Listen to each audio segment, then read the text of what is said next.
Hello, welcome to another show Waste by Living. And today we're going to meet an Australian man, Nev Tickner.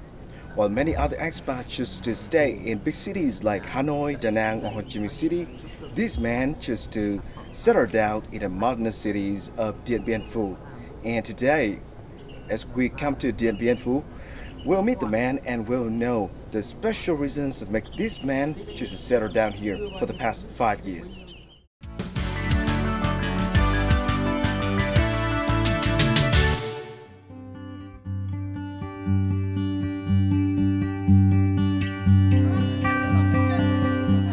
Another day has come to the once war-torn battlefield of Dien Bien Phu. People begin their daily routine, and the 70-year-old Australian veteran Nev Tickner is among them.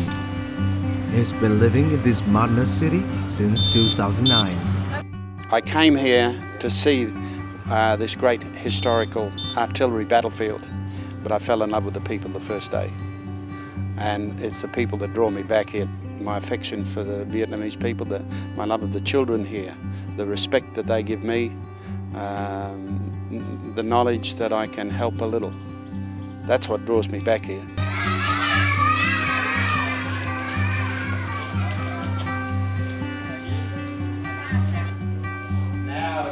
As we travel to the city to meet this man, he was busy with kids in a nursery school. Living on his pension, Nev doesn't charge for the time he spends with the kids here. He loves Dien Bien Phu, and he loves all the local children. And only when he finishes the class, the old man starts to tell us his own story.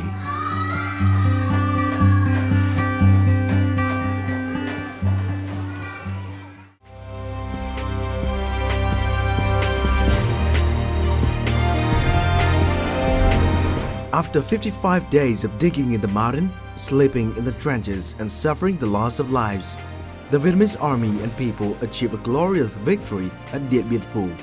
The victory in May 1954, which became a global event that surprised the whole world, helped end the Vietnamese nation's 9-year war of resistance against the French colonialists.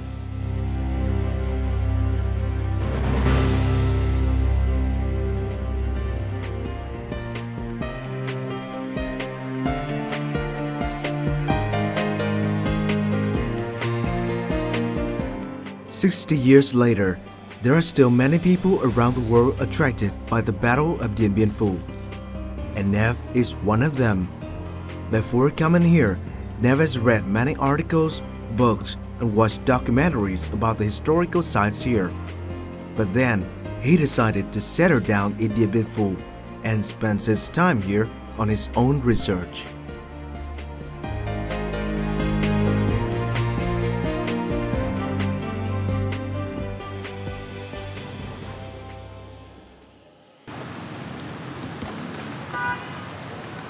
This is not the first time this man has come to Vietnam. In fact, he visited the country in 1967 when he was an artilleryman. When he came, the Dien Bien Phu battle was over. But what he heard about that historical event was so impressive that he decided to return. But it was only in 2009 that he could revisit Vietnam and visited Dien Bien Phu for the first time. I was an artilleryman when I served here with the Australian Army in 1967-68. Of course, we learned about the great victory in Dien Bien Phu.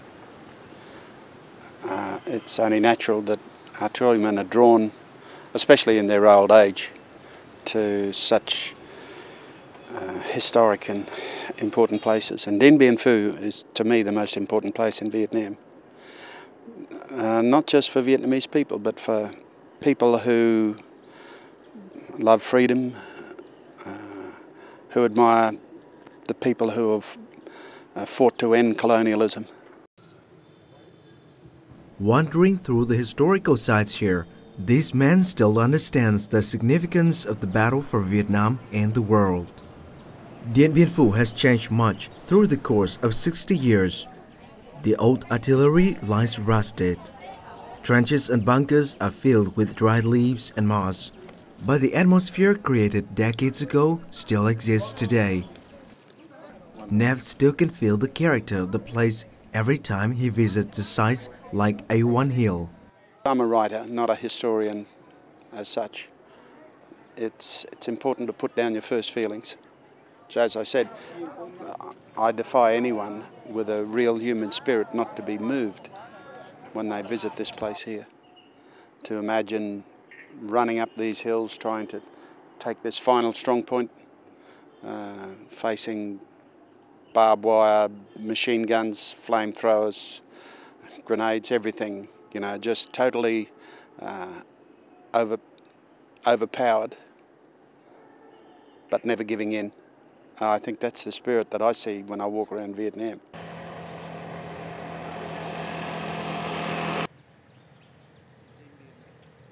During this trip to Dien Bien Phu city, Nev gives me a tour through historical sites scattered around the city.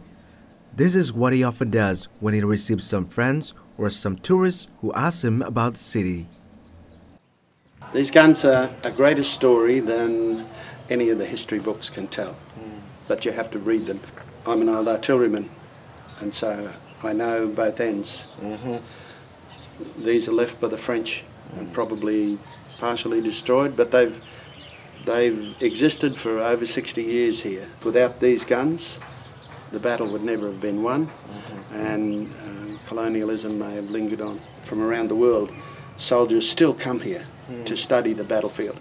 Every year there are groups of senior officers from NATO, from all the big countries, America, Australia, New Zealand, come here to study the battlefield. Oh really, they come here? They come here. Years after the war ended? This is 60 years later. They still come here every year because great battles are important in planning future battles. So you do often come to this place?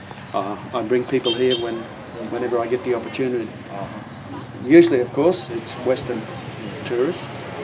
So this is the bunker of... so here's the bunker. Yeah. Briefings here, of course, that shows the strong points. After March. The original material is still, this is original material from the airstrip. This one? It may even be from the original bunker, but we use similar material. It is steel? Yes. Wow. So there's another door here? Yeah. Well, that was just to look out. So more reinforced than other areas. If you look at the map, you can see where we're situated here in comparison to the other strong points. So where are we? So we're over here. And the Castries bunker is where's the bridge? I can't quite see, but somewhere around here.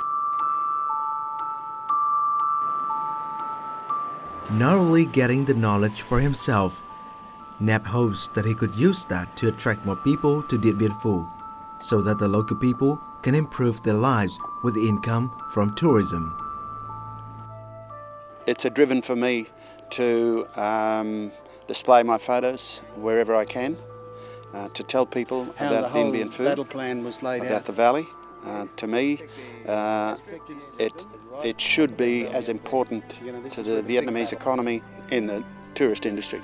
I'm driven by trying to give good advice about how to improve that by telling people from all over the world, from China, from Australia, from Malaysia, from America, whenever I meet them, that this is a site that you have to visit if you come to Vietnam.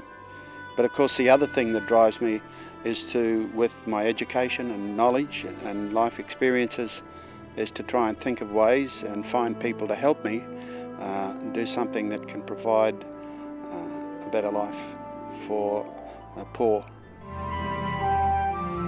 Currently, Nev is writing a new book about Dien Bien Phu, and he hopes that more people would know about the land where one of the greatest battles on earth took place.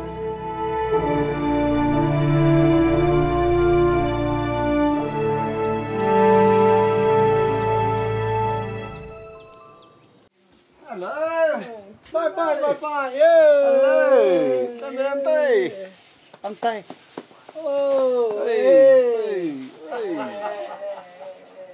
Everyone in this bakery knows about Nev. Once or twice a week, He comes and buys buckets for the kids at the SOS Village and Social Welfare Center in Dien Bien Phu. This is for Dien Bien, Mr. Dong. Mr. Dong. I just know all the children, so I buy one for each child in the village and the mother. Thank you, Em. Bye-bye. I think it's contributed to their good health. Bread's a wonderful staple, you know, like rice, of course. Today, Nev is visiting SOS Village in Dien Bien Phu, the home of disadvantaged children in and around Dien Bien province. These children come from all over Dien Bien, some as far as 200 kilometres away, Tua Chua, Mong Tay, Dien Bien Dong, Tun Zao. Mostly they're orphans or children who are not abandoned, but perhaps the mother cannot support them. Their father's died or something like that. All the kids are excited when they see grandfather Nev visits them. Okay, quick. Quick, quick. Quick.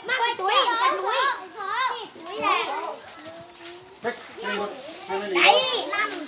9, 10, 11.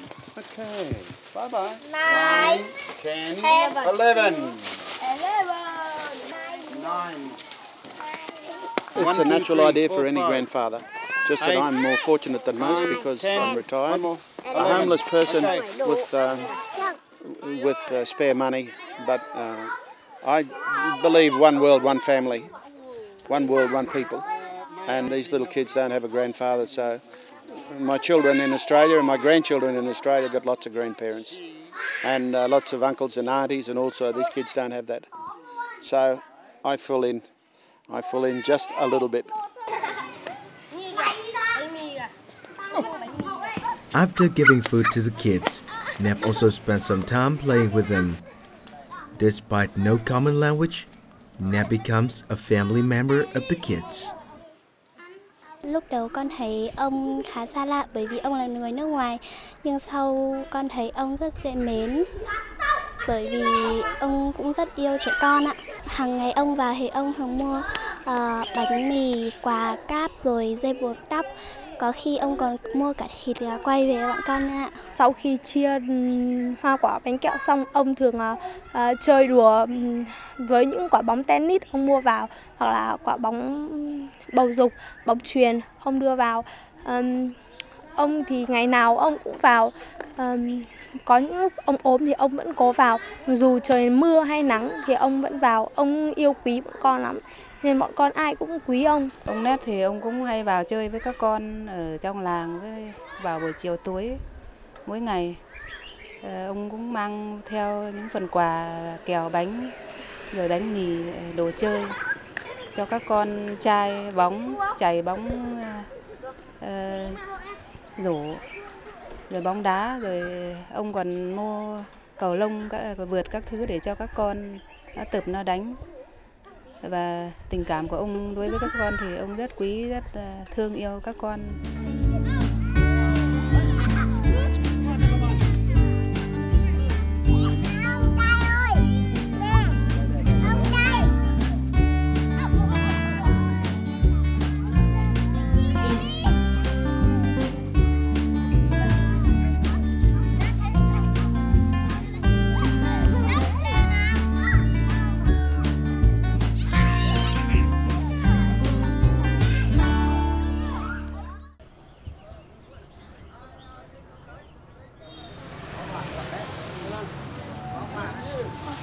Not having any other source of income rather than his pension, Nev still tries to give the most to the disadvantaged kids. As Nev is going back to his home in Australia for a while, he wants to spend some time with the kids in the Provincial Social Welfare Center. To him, all children deserve love and care. Whatever I do for SOS, I do for here. So usually I'll go to SOS and then leave SOS when they're about to have dinner and come here. They eat a little bit later here. Sometimes I might just come here for the day, not the day, but late in the afternoon, not for long, just to play a little while. This is one of the poorest provinces in Vietnam. but they still try and support the orphan children and the disadvantaged children. Like Uncle Ho asked. Uncle Ho said that we must look after the ethnic people. Okay. It's been 5 years since Nev came to Dien Bien. Despite being a foreigner with barely any Vietnamese, Nev, with his efforts to bring the joy to disadvantaged kids, has become a family member to every single one of them. They all miss this kind-hearted foreigner. Con dạ ông đến chơi rất bọn con rất là vui. Ông đấy thì cũng rất tốt, ông đấy cũng quan tâm giúp bọn con, cũng là giúp bọn con chăn cho lợn gà, thứ cho bọn con nuôi. Ông ấy rất hiền. Ông luôn cho bọn con quà. Ông là một người rất quan tâm đến những người có hoàn cảnh như bọn con. For Nev, Dien Bien has now become his homeland, and here he's bringing joy and hope to the children he loves.